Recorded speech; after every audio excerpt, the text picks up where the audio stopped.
Okay, we'll talk about wives, and grandmothers, and grandparents. And the first thing that we need to understand is, if there's two things that we could say about our society, and here I think the United States and Canada are pretty much familiar, is we are a culture that hates children. 4,000 in my country a day are aborted. They're starting to build even restaurants that are child-free, resorts that are child-free, condominiums, child-free. Don't want any of those children around. And we're also a society that hates women. Now you say, yeah, those male chauvinists, they hate women. No, women hate women. The people who hate women more than anybody else on this planet are feminists. They hate women. They want women to be men. They don't want them to be women.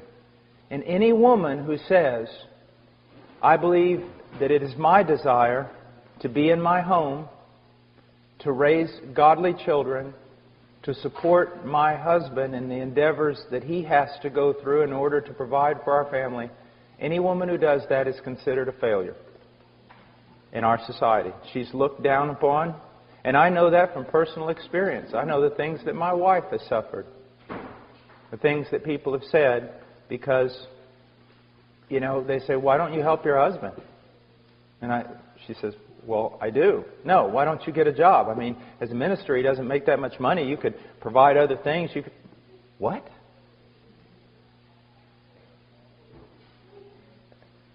Now, we're going to look at a few things that are very, very important. First of all, if we go to Genesis,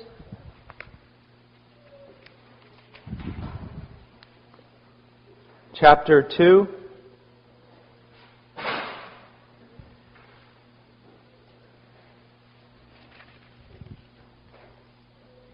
Says, let's go to chapter 1, verse 27. God created man in His own image. In the image of God, He created him, male and female. He created them. So we see here that both man and woman were created in the image of God.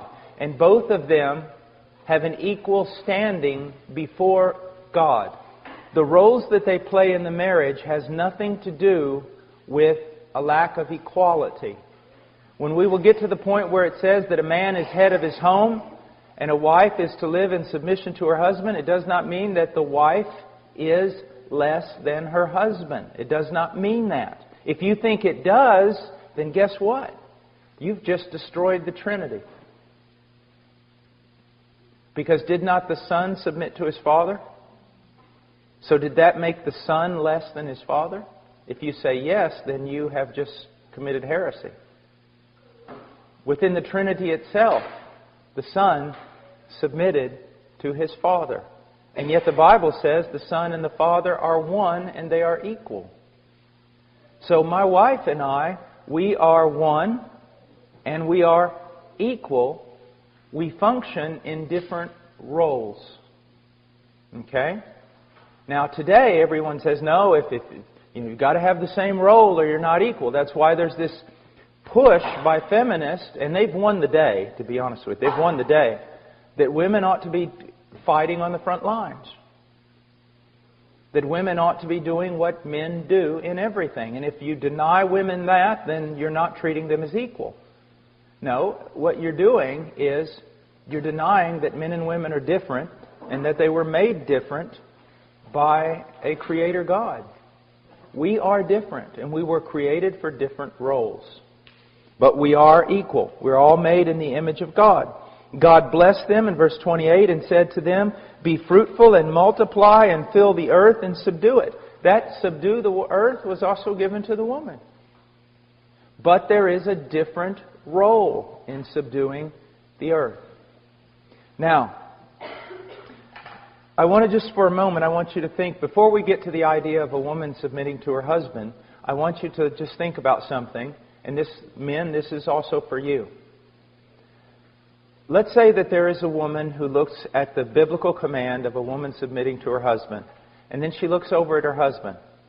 He's a guy who works all the time, but he works all the time not necessarily to provide for his family. He works all the time, and then he's with his buddies, and then he's getting all kinds of things for his hobbies, and he's all about what he likes to do. And in doing all the things he likes to do with all his buddies, he's basically neglecting his wife and his children. And a woman looks over at that and says to herself, I got to submit to that? To a selfish boy who basically lives for himself? That can really make a woman bitter. Now, but if a woman looks over and sees a man, and imprinted upon his face is, hallowed be thy name, thy kingdom come, thy will be done. She can look at him and she can still become embittered. Why? Because he can say that and basically say the same thing. I got to neglect you and our children because I'm all about the kingdom of heaven. How many pastors' wives have become embittered because the husband has sacrificed his family for Jesus' sake? Okay? And that's amazing because Romans 12:2 says that the will of God is perfect. And what it means is this: you don't have to disobey some of God's commands in order to obey the other ones. So you don't have to disobey what God commanded you to do with your wife and children in order to obey Him in what He commanded you to do in the ministry. But if a woman looks over and sees a man, and the man is, thy kingdom come, thy will be done, hallowed be thy name, and he begins to live that out within his closest relationships, that he strives that the kingdom come in his wife in fullness of joy, and he strives that the kingdom come into his children, and the woman sees that he sacrifices friends, hobbies, everything else for the sake of blessing his family, then a woman looks at a man like that and goes, with a twinkle in her eye, and says, yeah, I can follow a guy like that, who is selflessly giving himself away to his family. Sure. Do you see, men, again, the responsibility of leadership? You're saying, well, you're talking about us again. We wanted you to yell at our wives for a while. But see, again, if you're going to be, you know this, some of you men are over other men. You have jobs that place you over other men.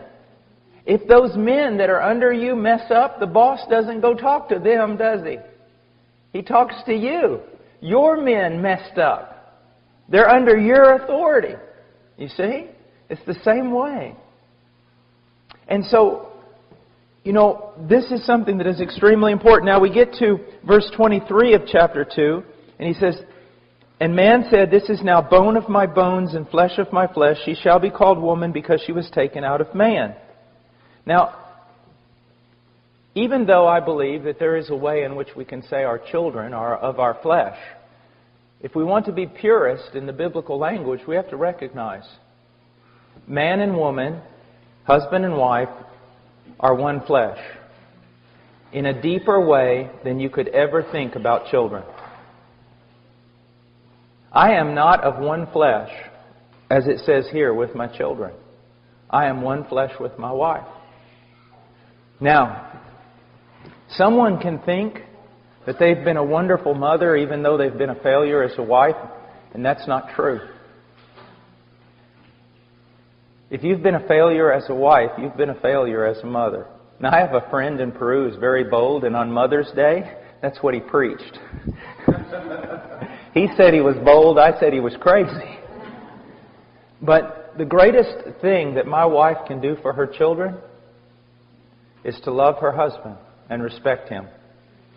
Why should children respect their father when they see that the mother doesn't even respect their father? Now, so we're one flesh.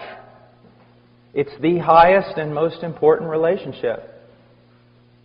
And I am not a good father if I jump over the mother and dedicate myself to the children, which is very easy to do.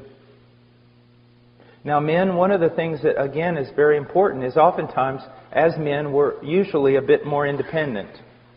And so, And some of us very independent. So we think, I'm handling my spiritual life. I'm an adult. My wife ought to handle her spiritual life too. Well, even though your wife may be very godly, she was not created for that. She is a woman who can grow before the Lord in her own right without us. That is true. But she was also made to grow with us and under our guidance and under our example. And when we neglect that, we are neglecting something that's very, very important. The fact that men and women were made by God to be different. Now, why did He make us this way? Because marriage is not ultimately about marriage. Marriage is ultimately about us representing the relationship between Christ and the church. Can the church grow independently of Christ? No. Women were created to grow with their husband, with the help of their husband, under the tutelage of their husband. That does not mean he lords it over her or he knows more than her, but she was just made for that reason. You leave her alone or think that she's strong and can make it on her own, which is oftentimes my sin, and you're going to mess up the whole thing of what God is wanting to do. Okay? Now, we go on and let's go ahead now and go to Ephesians 5.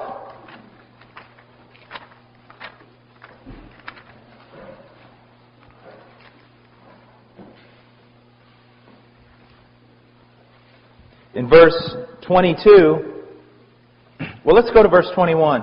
And be subject to one another in the fear of Christ. So that's, believers are to be subject to one another in the fear of Christ. Wives, be subject to your own husbands as to the Lord. Now, a lot of people will look at this and say, oh, what he's really talking about, because of verse 21, is that there ought to be a mutual submission. And by saying that, they cancel out submission altogether. If there's mutual submission, then what do you do when there's a disagreement? And how can there be headship and leadership in mutual submission? What you need to understand is that Paul is laying out something for us that's very important. In verse 21, he's talking about believers, that there should be a sense of mutual submission. For example, if I come to you and show you with the Scriptures something that's wrong in your life, you need to submit to it. And if 3 weeks later you come to me and show me something that's wrong in my life, what should I do? Should I say, well, I'm an elder and I don't have to submit to you? Absolutely not. If you can show me in Scripture, there is mutual submission. Do you see that? Iron sharpening iron, brother sharpening brother, sister. That's very important. So in the church, there's mutual submission. Then he comes to marriage, and he says, wives, be subject to your own husbands. Then he comes to children in 6:1, and he says, children, obey your parents. And then he's going to go on, and he's going to talk about slaves, which in our terminology would be employees, submit to your employer. And so he's telling us something of the way we should function in society. That in the body we should submit to one another. When we go to Peter, though, we also learn that we ought to submit to our elders when they're functioning according to the Scriptures and can show us with the Scriptures. We learn from Romans 13 that we ought to submit to the government. We ought to pay taxes and things like that. Well, here we're learning that in the context of the family, wives, be subject to your own husbands as to the Lord. You do it for the sake of the Lord. Now, let me just show you a practical way in which this works. Let's say that a big decision has to be made in our family. And I look at that big decision. I don't just make the decision. Say, well, I'm the boss. No. What I do is, my most trusted counselor with decisions regarding my family should be my wife. So we have to make this big decision. I go and talk to my wife. I want to hear what she has to say. And if we're in agreement, bam, okay, let's make the decision. If we're not in agreement, it doesn't mean, well, if we're not in agreement, it doesn't mean that, well, my wife's not in agreement, so I'm not going to make the decision. But what it does mean is this. If she's not in agreement, that's a real red flag for me. I mean, she's my most trusted counselor in the family. So if we're not in agreement, a red flag goes up for me. And what I'm going to do is I'm going to postpone that decision if I can, so that she and I can pray together, talk about it more, until we come to unity. And when we come to unity, I'll make that decision. But now, if the decision has to be made and we can wait no longer, as the head of my family, it's my job to make that decision. And if I am right and my wife is wrong, I do not gloat over her. And if she is right and I'm wrong, she does not gloat over me, ladies. Dear sisters, there's something that you need to recognize. Your husband is going to be judged more severely than you. When he's wrong, you should not gloat over him. You should be brokenhearted, because he's going to be called to account for the wrong decision he has made. You need to be praying for him. His is a fearful, fearful job. Even though he may not know it. Even though your husband may just make decisions nonchalantly because he really hasn't learned the fear of the Lord, you need to pray that he does. And when he makes a wrong decision, you really need to be a blessing to him. It's a hard thing. It's a very hard thing. It's a dangerous thing. To whom much is given, much is required. Now, I want you to notice something here. It says, "Wives, be subject to your own husbands." And then, in the end, in verse 33, it says, "Nevertheless, each individual among you also is to love his own wife, even as himself, and the wife must see to it that she respects her husband." Now, it's interesting here that it doesn't say that wives are supposed to love their husbands. It says they're supposed to submit to them and respect them. And it's interesting that here it doesn't say that husbands are to submit to and respect their wives, but they are to love their wives. Now, that does not mean that husbands are not to respect their wives, or that women aren't to love their husbands. That's not what it means. But it does tell us something that's very interesting. I do not need my wife to call me 3 times a day and say, "Honey, I love you." I don't need her to send me flowers that says, "I love you." I mean, I'm sorry, I just don't need that. I don't. What do I need? I need my wife to respect me. That's what I need. As a man, I'm made different than a woman. I need my wife to respect me. The whole world. I can wake up one morning, and sometimes with the internet I feel like I do, and every person in the world standing outside my yard with "Down with Paul" signs.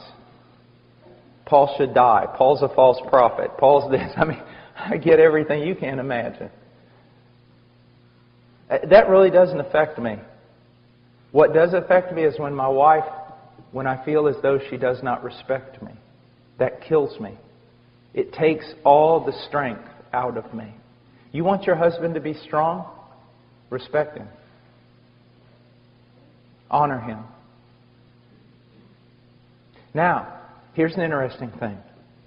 But it does say that the husband should love his wife. What does the wife need? Constant reminders of that she's loved. She needs constant reminders that she's loved. You say, "Well, I'm just not the kind of guy that says that stuff." I know you're not. Repent. But here's our problem. Here's my problem. We get to thinking that our wives are like us. Well, I don't need someone telling me they love me all the time. I don't need affirmation in that area. And so we don't give it. Not because necessarily we're just terrible husbands.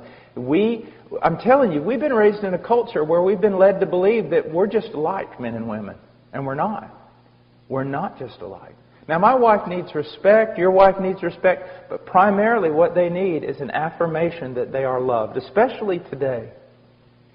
I mean, a woman's not even worthy of love in today's culture unless she's 5'10" and weighs 7 kilos or something. You know what I mean? You know that, right? We say she's not even worthy of this kind of stuff. That's only for very special women. And that's the kind of, your women, your wives constantly are looking at women in magazines who aren't even real. And they're going, I don't look like this. You know Cindy Crawford, the famous supermodel? She said something one time that was really wise and true. They were interviewing her, and she said, what you need to understand is Cindy Crawford doesn't look like Cindy Crawford. And they said, what do you mean? She goes, do you really think my legs are that long? You know, they can do great things with a computer. And when I'm bent over like this with a beach ball, yeah, I've got a little roll of fat here too, but they can move that away. They can take that off. And so what happens is, just normal women are being compared, and they compare themselves to these pictures that aren't even real. Not even the supermodel looks like that. And they walk around going, how could my husband love me? And then, if they walk in the living room, and the husband is watching a television show where the women do look like that, don't think, man, that doesn't impact your wife negatively. That it doesn't make her think again, am I even loved? So we need different things. We need different things. Now, there's a whole... What's amazing about this passage is it only really tells the woman, just be submissive to your husband and respect him. And the whole chapter is about men and how they're supposed to die to themselves and love their wives as Christ loved the church. So, again, we see that the greater responsibility is where? It's upon the woman. Upon the man. It's upon the man. Now, I want us to look over, like I said, this is so full of truth. It's unbelievable. But we just don't have time to catch everything. I want us to go over for a second to 1 Timothy chapter 2, verse 9.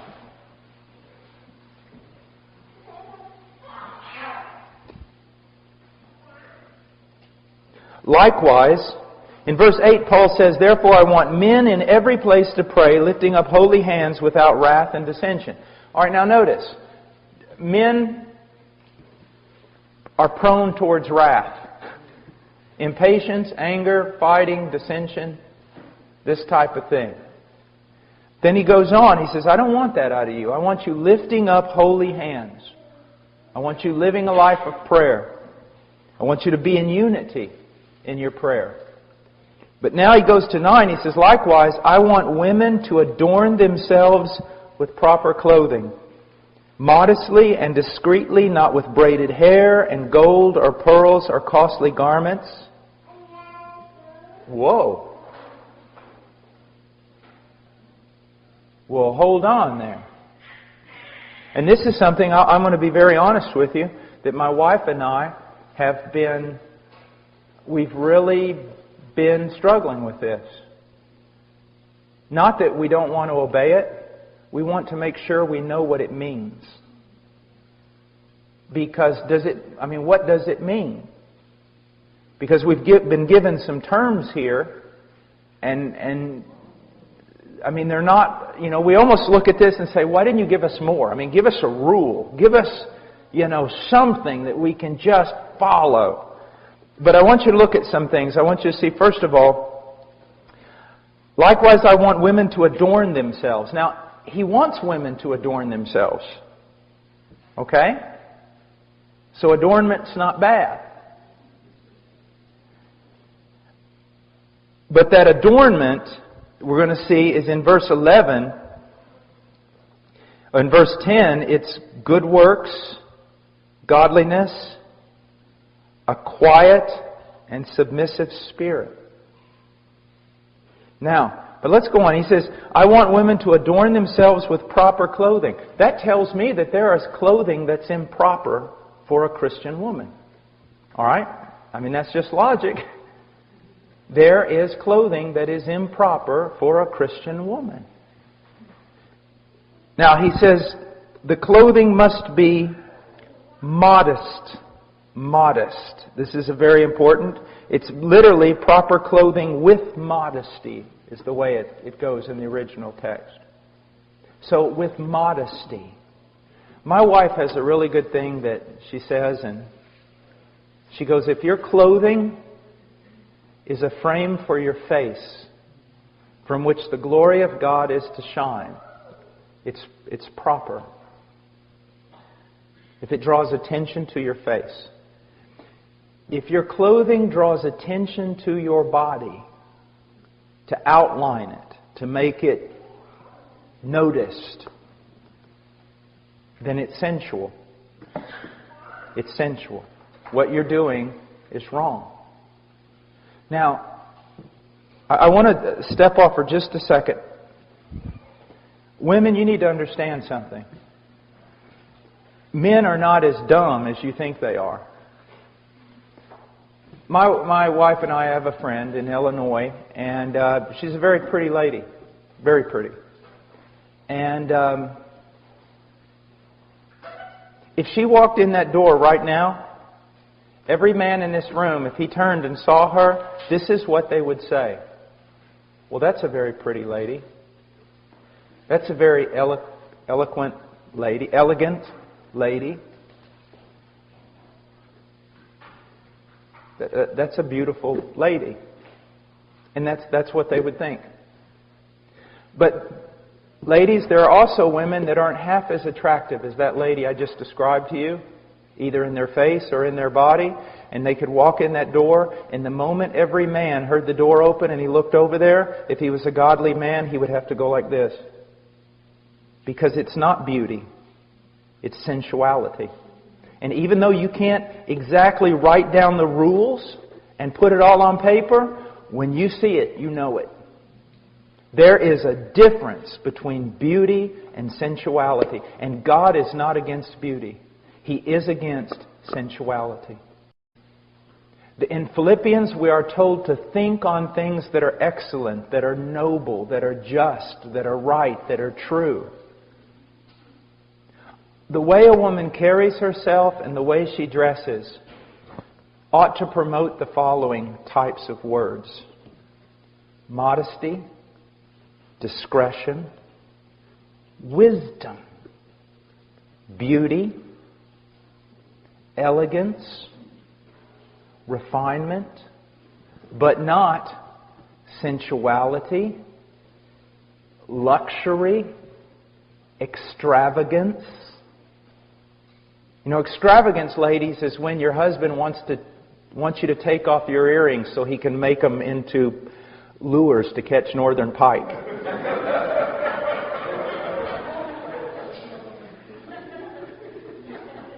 Now, ladies, this is, I've been giving your husbands a lot of tasks. Let me give you one. Seek to find out what this means and go wherever the Lord shows you.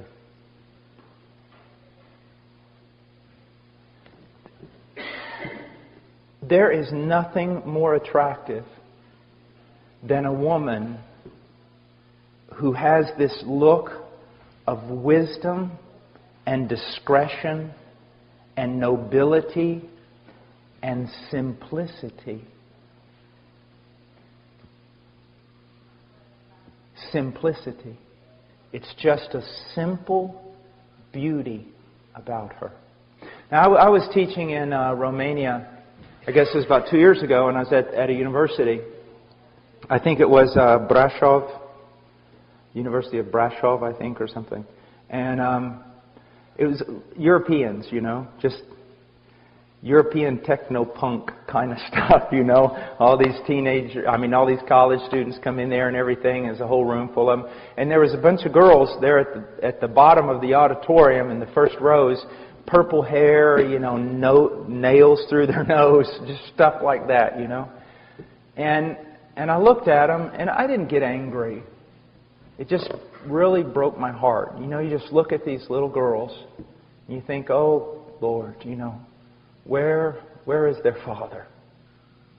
What's happened? And this is what I did. I looked at them and I said, how many of you have seen the movie Pride and Prejudice? BBC, or the recent one with Keira Knightley, or how many of you have ever seen that? Or seen Sense and Sensibility? You know, those two movies. And most of them went, I have. And I said, after you saw that movie, those movies, did you feel sad? Kinda?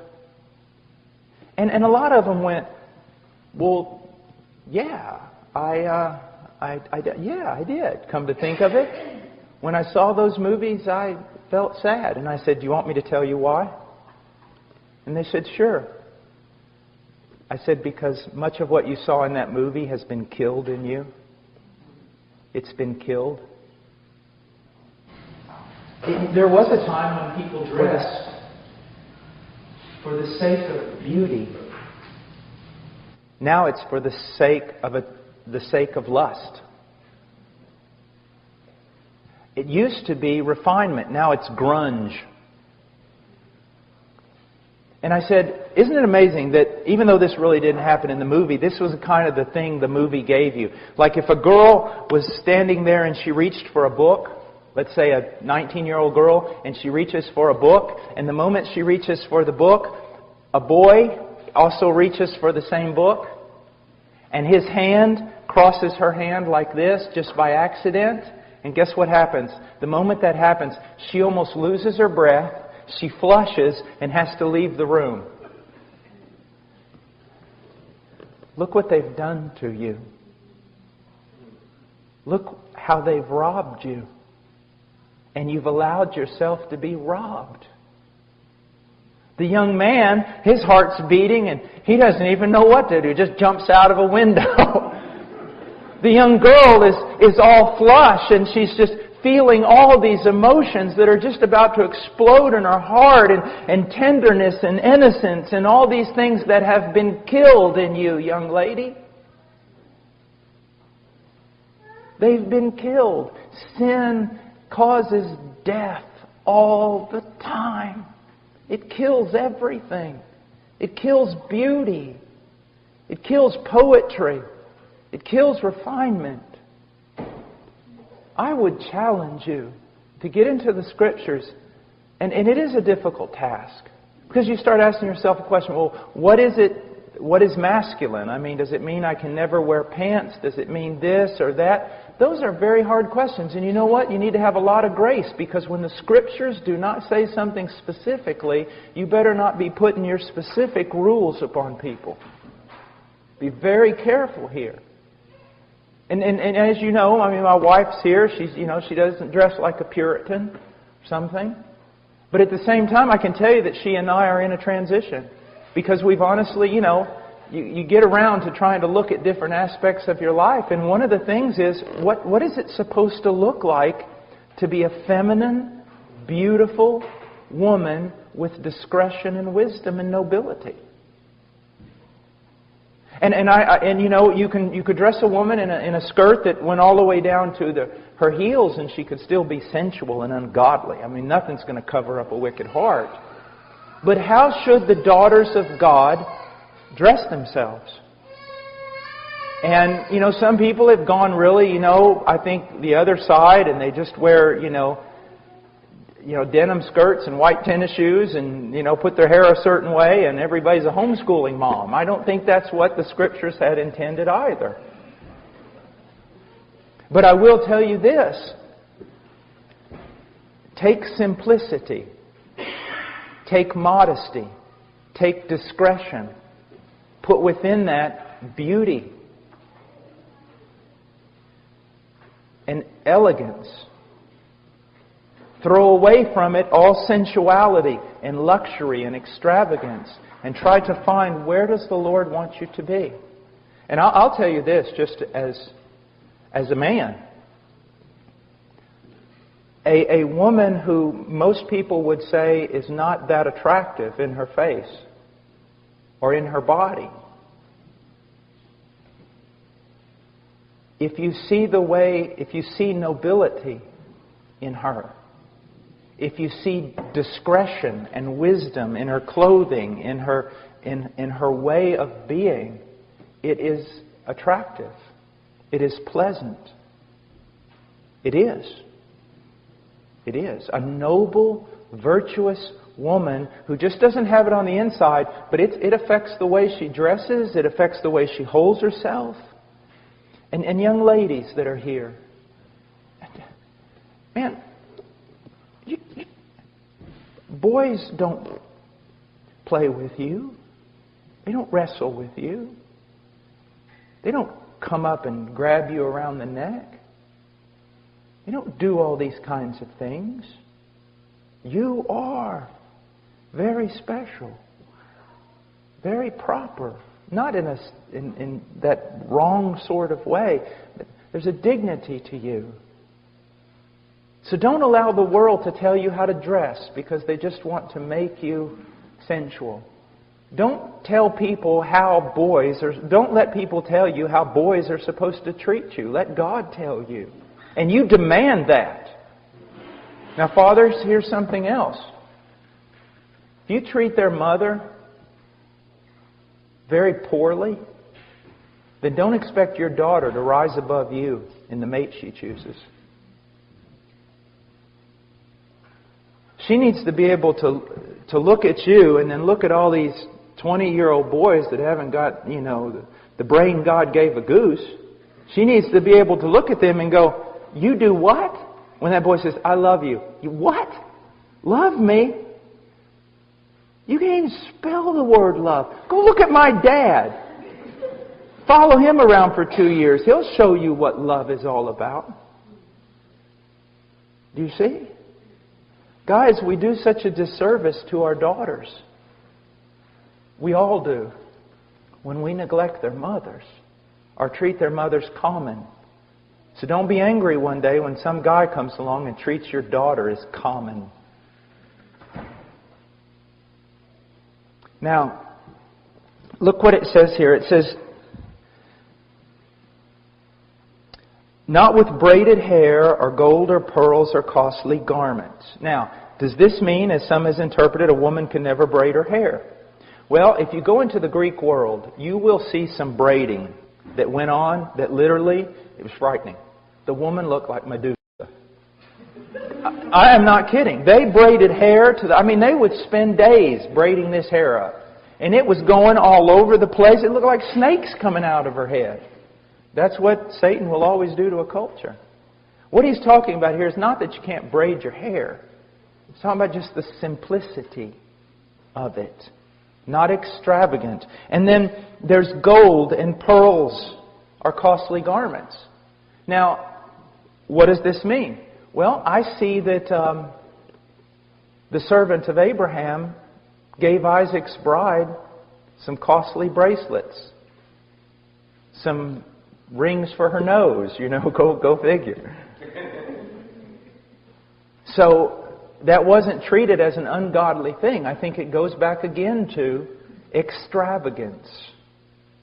Extravagance. And costly garments? No. Women should not be preoccupied with spending a lot of money on clothing. But you know what? A wise woman, a noble woman, can take a little bit of something and make it look pretty amazing. Remember the Proverbs 31 woman? She didn't just dress her household. She herself dressed in purple. But it was a frugality. Like one time when Chado and I were on our honeymoon, I wanted to really I'm going to buy her something. So we go in this clothing store and there's this dress or skirt. I don't know the difference between a dress and a skirt. What was it? Was it a skirt or a dress? Skirt. Okay. I just don't know. I just can't figure that out. Or is a skirt. And it was really pretty, and it just kind of went down long. It was really pretty. I said, why don't we get it? She looked at the price tag. She said, it's $85. We're not buying this. I said, good. I didn't know they cost that much. But guess what? A few weeks later, she found the same skirt, different color, exact same skirt, with the price tag still on it, in a Goodwill, I think it was, for $5. And I was like, praise the Lord. You know, I'm like, here, honey, here's $10. Don't spend it all in one place. But it's amazing what a wise woman can do with almost nothing. And it's also amazing what a woman with no wisdom cannot do with everything. It's just amazing. And so, you know, and it comes down, you know, people always ask me, is it a sin for women to wear makeup? And I say, brother, it's a sin if some women don't wear makeup. An old preacher said one time, it never hurts to put a little paint on an old barn.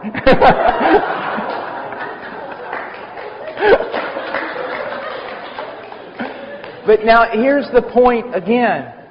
You can see when a woman uses makeup and there's discretion. And you can see another woman that looks like she just lost a paint gun war. You know, and that's just what it comes down to. And then there needs to be a lot of grace when you make your decision. I remember one time I'd preached in Romania and God had really moved and saved a bunch of people and the meetings were all extended. And then the next year I came back and I brought my wife. My wife had some little earrings in and things like that. And this Romanian woman walked up and she goes, Brother Paul, you preach power of God in your life. How could you be married to a woman like this? And I was like, I'm stepping back because there's going to be a fight. And my wife was so wise. She got her in a headlock and pounded. No, I'm just kidding. This lady who said this was about 25, 30 years old, 25. And she looked just haggard. But, I mean, in her face you could see she was an attractive lady, but she was just haggardy. I mean, just morose. And my wife goes, do you have a picture of yourself? The lady goes, yeah. Before I was converted. She also, can I see it? Lady said, yeah. Chada looked at the picture and it was a vibrant young lady, smiling, happy. Chada looked at it and she gave her back the picture and she said, you know, I liked you better when you were lost. And then she came back to her and said, is this what Jesus does to a person? Kills their joy? Makes them mean-spirited? Okay, you don't have any makeup and you don't have any earrings on. But you look, she didn't say this, but I know she was thinking it. You look like a zombie from the Dawn of the Dead movie. You know, the fact of the matter is, this woman was in bondage. She had decided that she should wear longer dresses, and I think that's wonderful. And she had decided that you need to be very careful. I think that's wonderful. But look what she didn't have. She didn't have the good works as is proper for women making a claim to godliness. She didn't receive instruction well, and she wasn't submissive, and she didn't have a quiet. There was just no joy. There was no fruit of the Holy Spirit. So see, you can go through your wardrobe and decide what's decent and what's not, but if inside your heart is not right, you can't cover up your sin. You can't.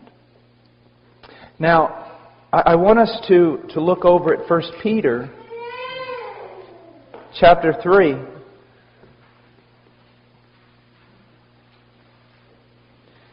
Verse 1, in the same way, you wives, be submissive to your own husbands, so that even if any of them are disobedient to the word, they may be won without a word by the behavior of their wives. I want to tell you something. This makes me laugh. You think God isn't all wise? God, look what He says. He says, if any of them are disobedient to the word, He said, wives, they may be won without a word. How do women seek to change their husbands? With their tongue, with their words, isn't it? I've even seen women, husband, I'm telling you, you are going to be the leader of this home. Now get up and lead. And I'm going to tell you how. I mean, just fighting with their husbands constantly. You are not going to change your husband with your tongue. You're going to change him with your behavior. Let me give you an example. I come home from work, and it's been a bad day. And I'm thinking about only one thing. Me. All right? And I deserve it. I have suffered all day working in the mission. Things have gone bad. I've had to fight the devil, hell, and everything else. And I'm coming home, and things need to be right. And I come home, and they're not right. Now, usually my house is clean, and usually there is food ready and everything else. But I come home this particular day, and it looks like Godzilla came through my house. And I say, honey, what's the deal? I mean, I'm out there fighting the devil all day, and I'm supposed to come home to an orderly house. And she spins around and looks at me with a fire in her eyes that would make a grown man run back to his mom. And she starts, what do you mean coming in here? You don't know what I've got to deal with. And you out there all day doing this. And yeah, you went to lunch. Yeah, and you did this. But I'm stuck here and I'm homeschooling. And the moment she does that, it's the fight is on. Now, I know none of you ever deal with anything like this. But the fight is on. And guess what? Both parties are justified in their own mind. They are totally justified. And no one is ashamed for their ignorant, foolish, ungodly actions. But now, let's replay it. And I come home and I'm still all about me. King me. And I come home, the house is messed up, and there's no food, and Rowan is crying, and all these things are going on.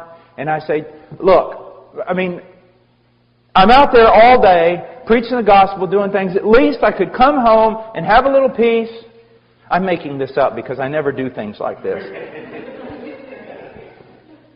And my wife turns around and she goes, Paul, I am so sorry. Some sisters, one sister has, I've been on the phone almost all day trying to figure out a problem with a sister in the church, and Rowan is sick, and I've just had to let things go. And I'm sorry, just give me time and I'll get things in order. When she does that, this is what I do.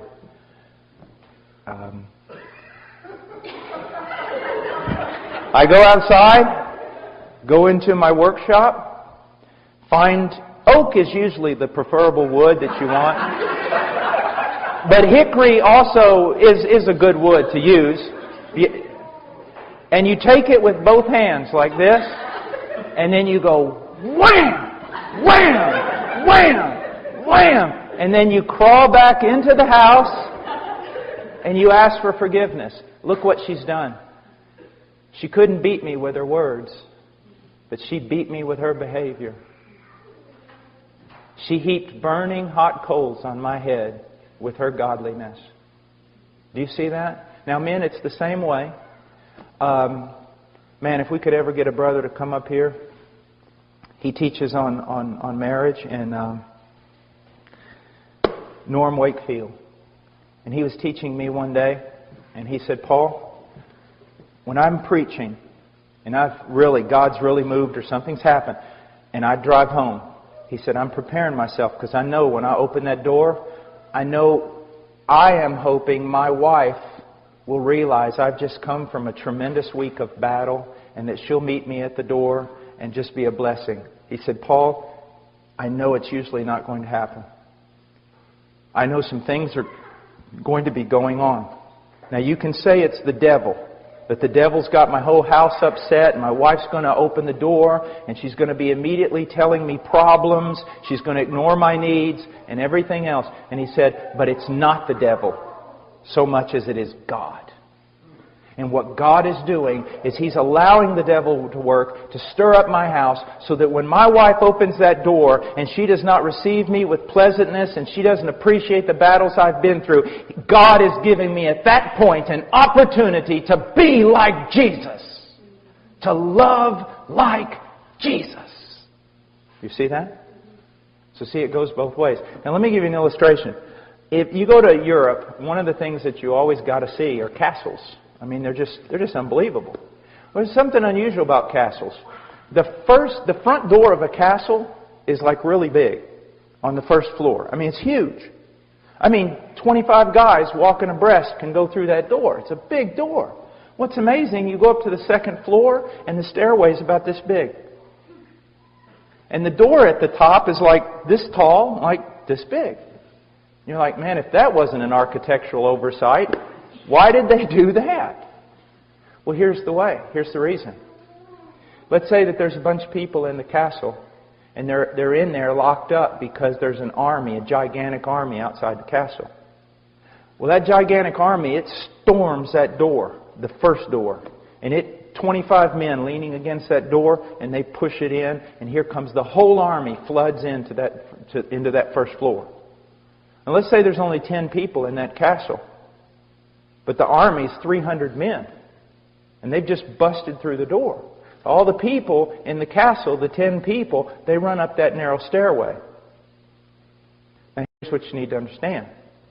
That stairwell is so narrow that it just takes one man with a lance at the top of that thing to hold off an army of 300 men.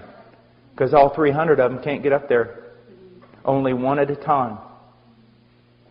I just described your marriage. Women, your husband is sitting in his castle, and he's just having a good old time. He's sitting in his lazy boy chair. He's watching football or a hunting program. And you have had enough. All right? So you storm the castle door. And what does he do? He does what every man ought to do. He runs. He runs straight up those stairs. I like what one man said one time. There's these 3 men and they're all talking about, my wife, she submits to me, and my wife submits to me. And this other guy goes, you guys are a bunch of wimps. When my wife talks to me, she gets down on her hands and knees. They said, really? Yeah, she gets down on her hands and knees, and she looks under the bed where I'm hiding, and she says, are you going to come out and fight like a man or stay there all day?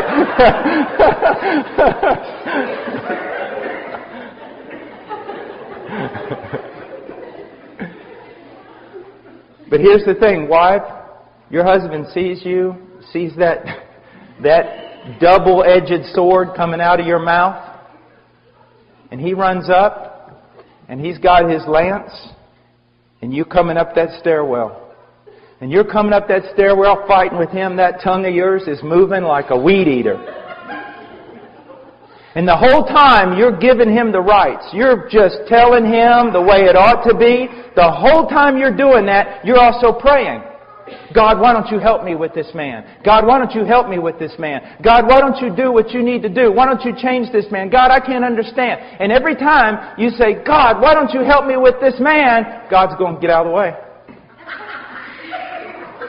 And you're like, oh, I'm not getting out of the way. And you just keep fighting. God, why don't you get up here and help? God goes, there's room for only one. Get out of the way. And you won't get out of the way. Because you'd rather just wag that big dangerous tongue of yours than you would get out of the way. I thought about writing a book. I'm still thinking about writing a book to wives on how to act in such a way so that God will kill your husband. I'm just afraid it'll be a bestseller and we'll have a lot of men dying. But you remember what God says? In Romans 12, give place to the wrath of God. Get out of the way. He says, don't deal with your enemies. Don't fight fire with fire. If someone does evil to you, don't do evil back. Just get out of the way. And what God is telling a woman is this. Continue in your godliness. Continue in your quiet spirit. Seek to honor Him as much as you can. And call out to me. And I will be your help in the day of trouble. God changes people. And this works the same way with husbands, except more so. Husbands, you are called. The wife is never really called to be an example to her husband. But the man is called to be an example to his wife. You want your wife to change? Be an example. Be an example. And brothers, you know, I hate teaching this because it just points out my own errors. But I'm not teaching it because I live it perfectly. I'm teaching it because it's true and I need to hear it every day. And so do you.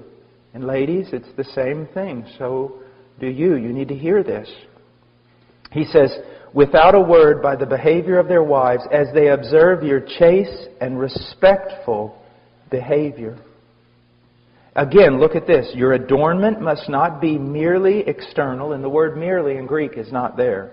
But he's saying your adornment must not be external, braiding the hair and wearing gold jewelry or putting on dresses.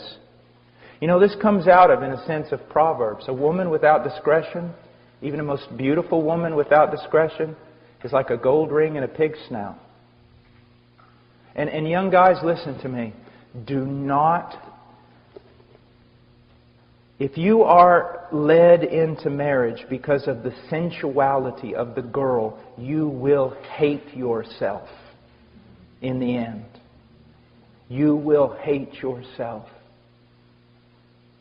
But if you're led into it by her virtue, her intelligence, her godliness, you will find a mate for life. Now, he says, but let it be the hidden person of the heart with the imperishable quality of a gentle and quiet spirit, which is precious in the sight of God.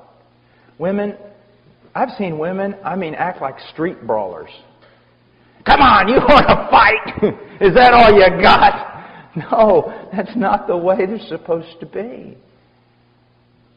A gentle and a quiet spirit is the thing that will most disarm your husband.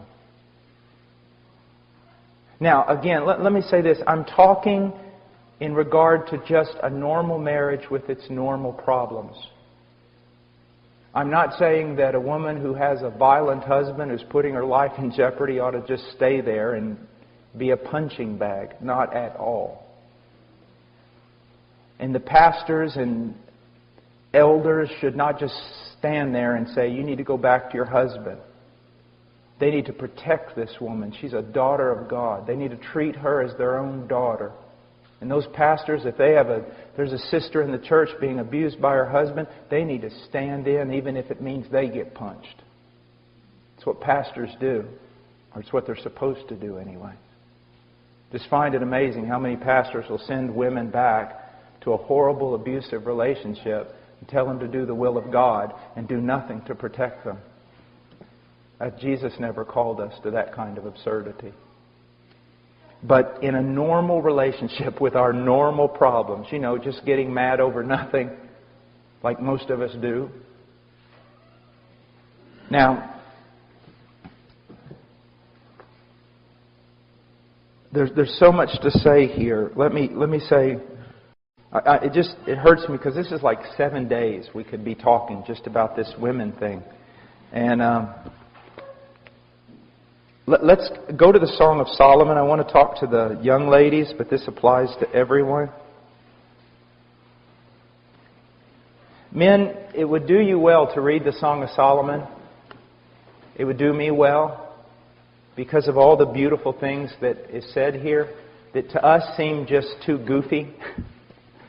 But it's just because as men we're just so hardened. Look at the things that are found in the Song of Solomon. Verse 1 of chapter 4, how beautiful you are, my darling, how beautiful you are. Verse 7, you are altogether beautiful, my darling, and there is no blemish in you. All these types of things that are said that I fail to say. Because again, I think my wife is like me. Now, I want you to just look at something from the Song of Solomon again. Look at verse 9. You have made my heart beat faster, my sister, my bride. You have made my heart beat faster with a single glance of your eyes. There was a time when that was true. There was a time, guys, when you acted like peacocks strutting around just to get your wife to look at you. You saw that she looked at you and you almost fell over backwards. It's just like with the Lord, isn't it?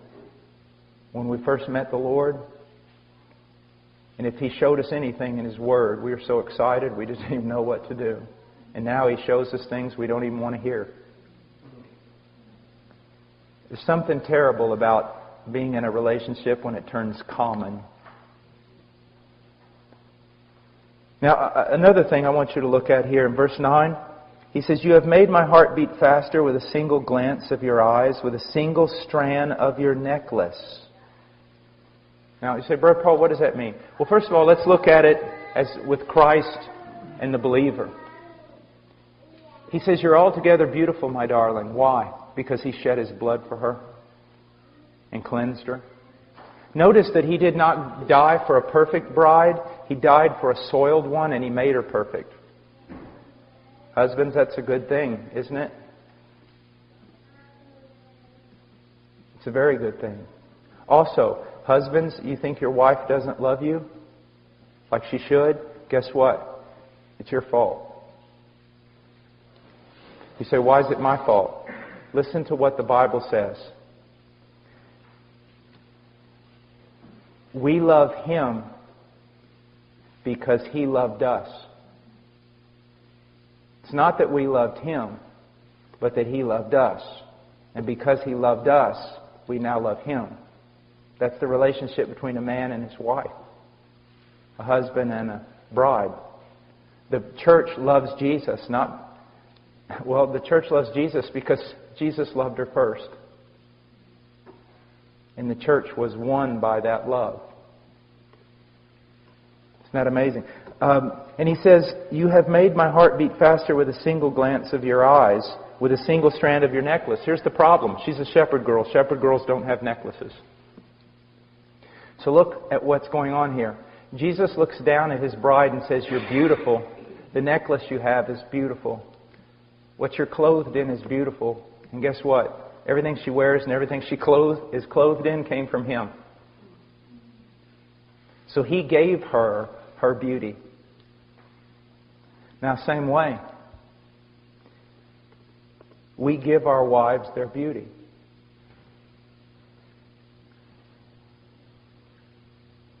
That's why He talks about washing your wife in the Word in Ephesians 5, and that Jesus is washing His bride in the Word in order to present her before Him as spotless. If a husband is not satisfied with his wife, it's his fault, because it's his job to wash her in the Word so that she becomes more spotless and more pleasing to him. It's just like when you invest in your son and he says basically nothing. I said, well, what'd you expect? When we invest little in our wives, we shouldn't demand much from them. Have you ever heard the story about the 8-cow wife? I love this story. This man in Africa, if you want to get a wife, you got to kind of pay for her. You got to give her dad a bunch of cows or chickens or whatever. Well, this one man, he had this daughter, and she wasn't very pretty. And he's like, I'm not even going to get a chicken for this daughter of mine. And she's not pretty at all. And one day, this guy shows up, and he goes, I want to marry your wife. Marry your daughter. I want to marry your daughter. And he goes, what? He says, I want to marry your daughter. Dad goes, you're kidding, right? No, I want to marry your daughter. And he's like thinking, I wonder how much I'm going to have to pay this guy so he'll marry my daughter. And he goes, well, what will you give for my daughter? And the highest price you could give was 8 cows. That was the highest price. And so this young guy goes, 8 cows. The dad goes, what? Have you seen my daughter? I mean, what do you mean 8 cows? He said, no, I want to pay 8 cows for your daughter.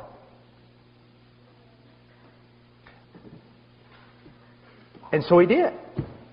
And it was the talk of the town. And talk of everybody. I mean, that's unheard of, an 8-cow wife. Guess what?